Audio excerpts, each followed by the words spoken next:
Halo, apa kabar? Saya Herzman Arif dari Forum News Network. Seperti biasa bersama dengan Bung Rocky Gerung. Bung Rocky, protes kenaikan PPN menjadi 12% ini makin meluas.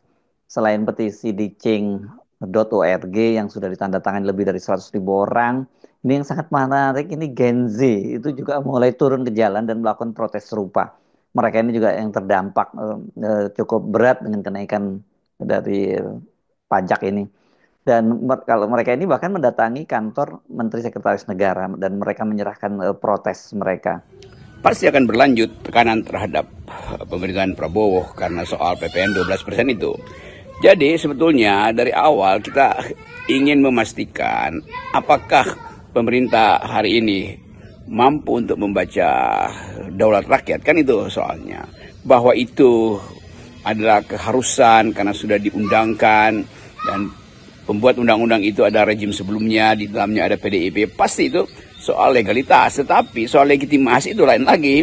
Kan Prabowo akan ditagih legitimasinya tuh, bahwa tuntutan rakyat itu adalah membatalkan, bahkan melalui petisi, bahkan komentar-komentar di luar negeri juga membandingkan bagaimana cara Indonesia menghargai kedudukan rakyat. Kalau tekanan publik itu dianggap sekedar sebagai upaya untuk mempersoalkan hukumnya, yaitu 11 ke 12%.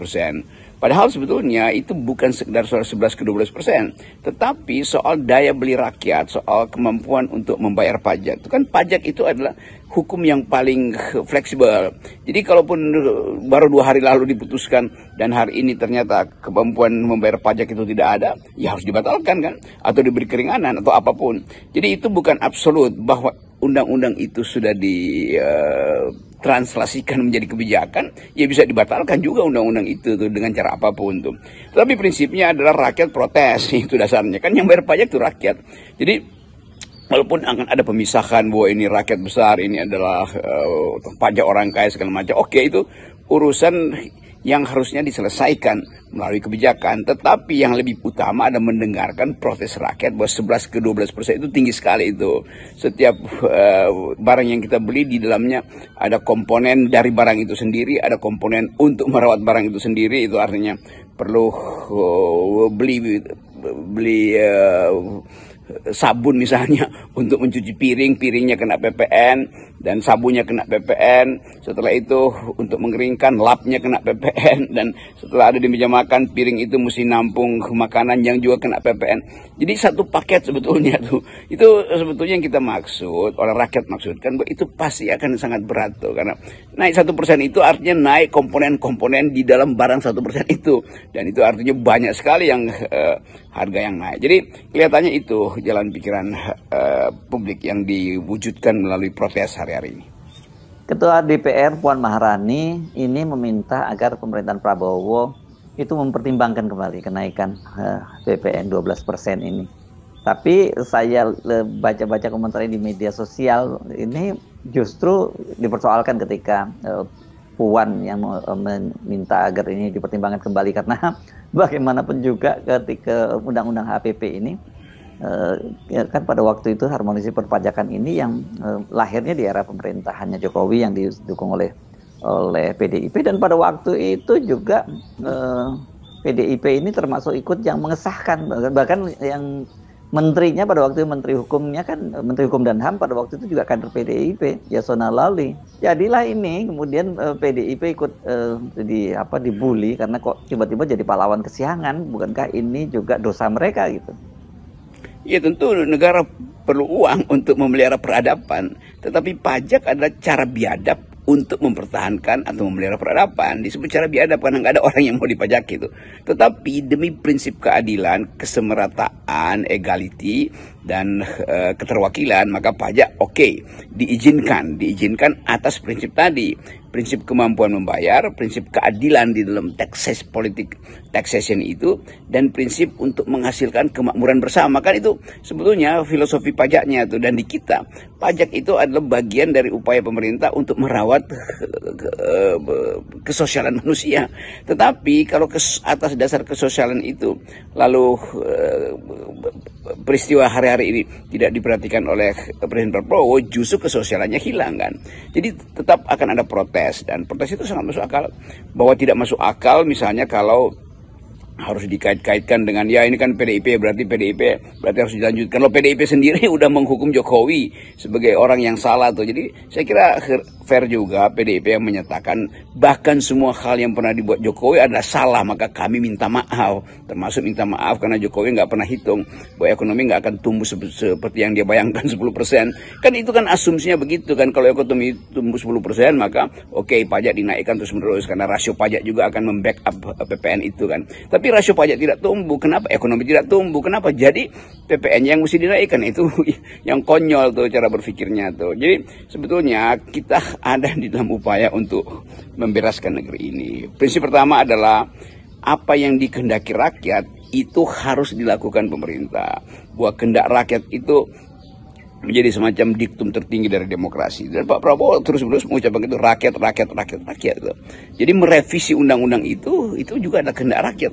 Jadi apapun yang kita lakukan hari ini, kita lepaskan saja dari beban seolah itu adalah kesalahan dari PDIP. Memang kesalahan, dan kesalahan itu udah bahkan secara sangat absolut dijadikan alasan oleh PDIP untuk minta maaf dan memecat satu keluarga kan. Itu juga suatu radical break dong. Dan peristiwa ini akan dicatat dalam sejarah politik kita bahwa ada satu keluarga yang bahkan berisi 3 pemimpin, satu adalah presiden, satu adalah gubernur, satu adalah wakil presiden, itu dipecat dari partai. Itu artinya partai sadar bahwa kebijakan yang mereka buat itu bertentangan dengan kehendak rakyat. Maka dipulihkanlah hak kedaulatan rakyat itu melalui upaya untuk membatalkan PPN 12%.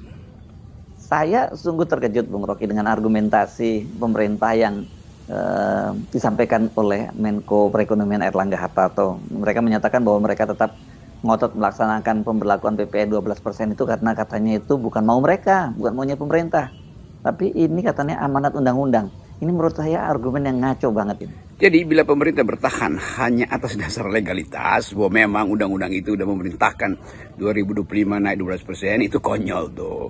Jadi kesosialan manusia yang harusnya dipahami daily secara harian itu tidak dipahami.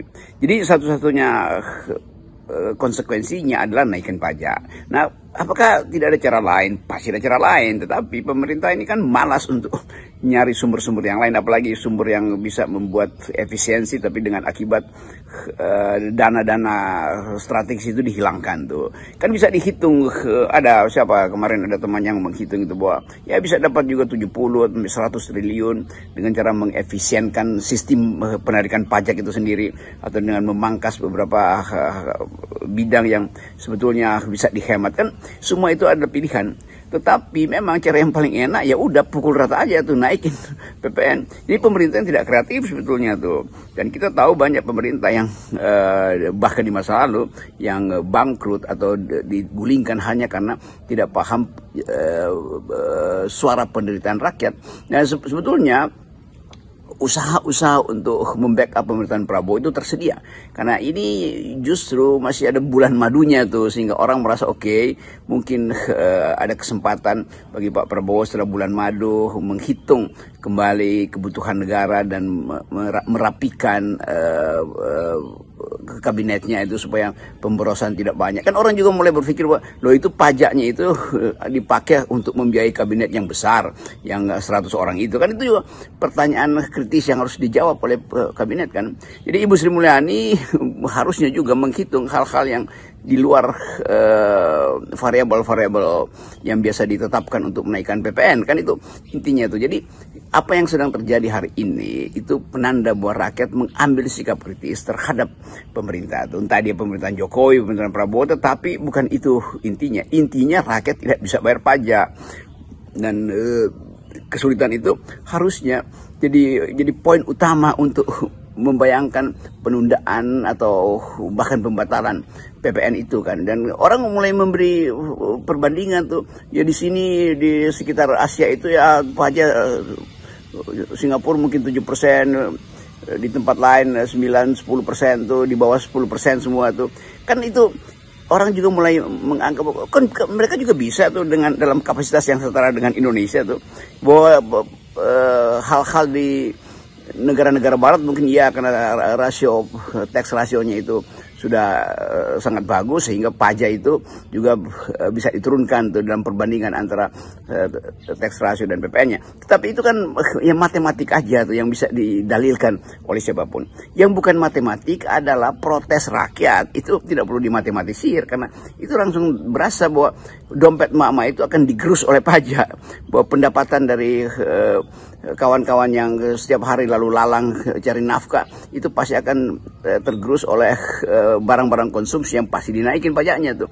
Jadi itu sebetulnya ini peristiwa sosial dan Pak Prabowo saya kira mengerti karena dia masih ada di Mesir mungkin untuk balik ke Indonesia dan lihat bahwa ada problem dengan kebijakan sebelumnya, ada problem yang menanti dia untuk segera diberi semacam keputusan. Nah ini kalau kita lihat jejak digitalnya Pak Prabowo kan pada waktu kampanye pernah janji nggak akan menaikkan pajak dan katanya sih akan lebih memilih menerapkan pajak yang lebih efisien begitu.